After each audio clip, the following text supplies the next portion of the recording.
story that needs to be known. It's a story that needs to be out there because it's a mystery. After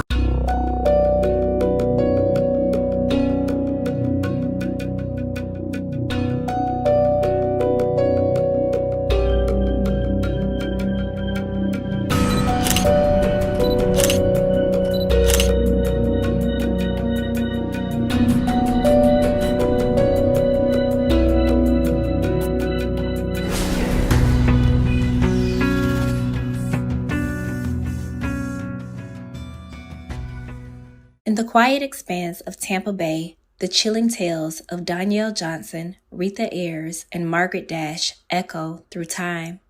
Attempting to sever ties with the same man, these women mysteriously vanished, leaving their families in perpetual uncertainty.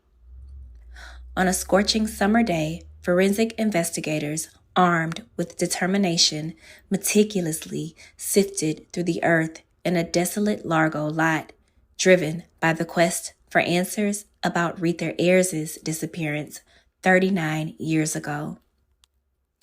The focal figure in this haunting saga is Cleveland Hill Jr., a man shrouded in an aura of mystery that both intrigued and terrified the neighborhood. The passage of 4 decades has not dimmed the questions surrounding the whereabouts of these missing women. Cleveland Hill Jr., a person of intrigue, carried a reputation that ranged from a successful businessman and cunning drug dealer to a rumored devil-worshipping murderer practicing black magic. The pattern that emerged was hauntingly familiar. Margaret Dash, 38 years old, last seen in 1974, attempted to break free from Hill's influence. Similarly, Retha Hiers, 43 years old, vanished in 1982 after her affair with Hill was exposed. Donyelle Johnson, 21 years old, faced a similar fate in 1989 when her attempt to end her relationship with Hill led to her disappearance. Each departure was marked by a solitary journey, abandoned vehicles, and at times cryptic letters to their families.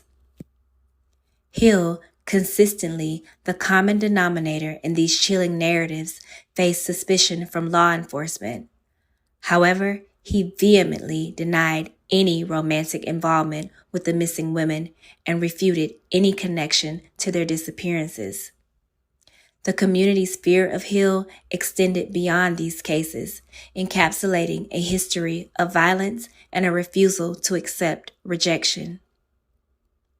His tumultuous marriage to Betty Jean Hillman, marred by abuse and a gunshot incident, spoke volumes about his character. Efforts to penetrate Hill's Enigma were met with challenges. A history of violence, coupled with the reluctance of potential witnesses to speak out, impeded law enforcement. Even a drug bust in 1990, part of Operational Real Thing, which landed Hill in federal prison, failed to yield the necessary evidence.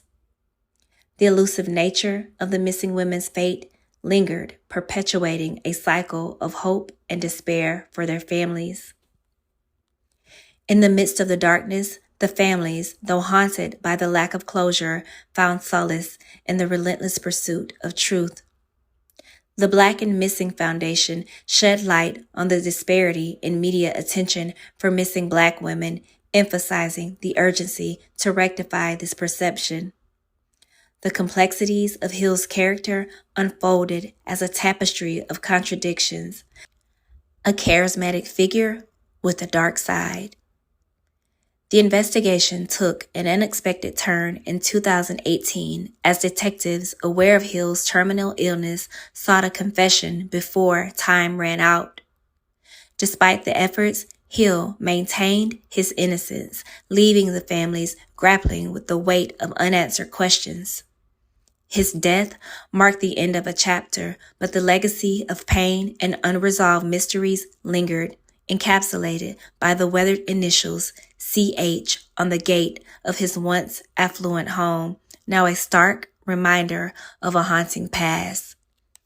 If you or anyone you may know may have any information that may lead to the whereabouts of Donyelle Johnson, Retha Hiers, or Margaret Dash, please do not hesitate to reach out to your local law enforcement authorities and help bring these women home. Vacant property where they're looking for clues into the disappearance of Retha Hiers. She's been missing now for nearly 40 years. Her daughter tells Fox 13 she is praying this is the end of her decades-long search for answers. Fox 13's Josh Cassio has been at the scene all day with investigators and shows us what they found today. Using jackhammers, crews slowly chip away at a large slab of concrete. They're looking for any signs of Retha Hiers, missing since 1982.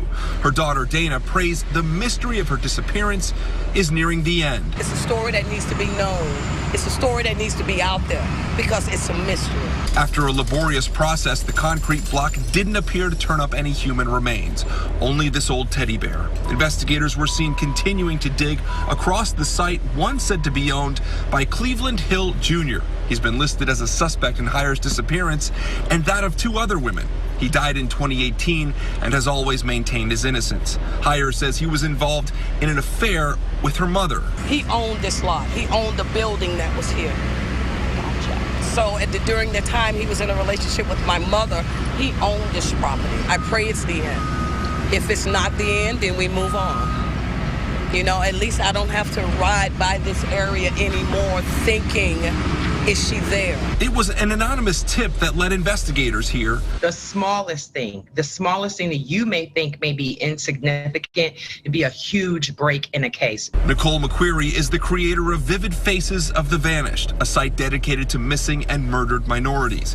She featured Hiers' story and says despite the pain, families can never give up hope. Never give up searching for their loved ones. You want those answers. You want that closure, and they're seeking that. So it is very important for them to never, ever give up hope. Josh Cassio, Fox 13 News. And that site was slated to be used for a Habitat for Humanity house build, but that's on hold now for the moment as crews can continue their search.